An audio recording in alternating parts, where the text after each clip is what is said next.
అంటే ఇప్పుడు పత్రికల్లో చెప్తుంది ఇరిగేషన్ చాలా సీరియస్‌గా చేసుకెళ్తున్నారు. లేకపోతే క్వాంటమ్ వ్యాలీ, ఆర్టిఫిషియల్ ఇంటెలిజెన్సు, తర్వాతన విశాఖపట్నానికి పెట్టుబడులు, 15,00,00,000 పెట్టుబడులు. ఇప్పుడంతా స్వర్ణయుగం వైపు పరుగులు పెడుతోందని గదా! చెప్తున్నారులెండి.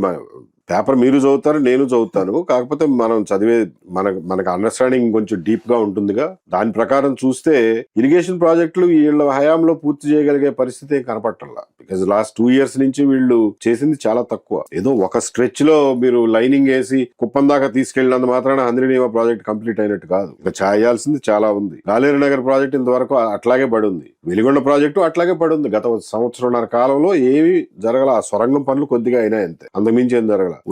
ఉత్తరాంధ్ర ప్రాజెక్టులు ముట్టుకోలా మీరు ఈ సంవత్సరాల్లో. పోలవరం ప్రాజెక్టు కొంచెం అట్లాగే నత్తనడుకునే సాగుతుంది. యాక్చువల్ గా గత 5 ఏళ్లలో 14 to 19 చేసిన స్పీడ్ తో చేస్తే ఈ పాటికి అయిపోయి ఉండాల్సింది. బట్ ఎనీవే కొన్ని మనం తప్పని పరిస్థితులు, ఆ డయాఫ్రమ్ వాల్ కట్టడానికి 2 seasons కావాలి, తప్పదు. ఇలా కొంత టైం వేస్ట్ అయింది. ఆ డయాఫ్రమ్ వాల్ కొట్టుకుపోకుండా ఉంటే ఈ పాటికి అయిపోయేదేమో. అందులో టెక్నికల్ ఇష్యూస్ చాలా ఉన్నాయి. అవన్నీ ఇప్పుడు బయటకు వస్తున్నాయి. ఇప్పుడు CWC కూడా 23 పాయింట్లు పెట్టి రాసి అటన్నిటి మనం సమాధానాలు చెప్పాలి. డిజైన్లన్నీ సంతృప్తికరంగా మార్చుకోవాలి. అవన్నీ చేస్తే గానీ ECRF డ్యామ్ చేయలేరు. ఇంత చేసినా గానీ మీరు 45 మీటర్లకు నీళ్లు నిలబెట్టకపోతే ఆ డ్యామ్ వల్ల ఉపయోగం ఉండదు. కాబట్టి ఈ సమస్యలన్నీ ఉన్నాయి. ఇరిగేషన్ విషయంలో మేము అది చేస్తాం ఇది చేస్తాం అంటున్నారు కానీ గ్రౌండ్ లో మనకేమి ఇప్పటి వరకు అయితే కనిపించాల. ఈ బడ్జెట్ లో ఏమైనా పెడతారేమో చూడాలి.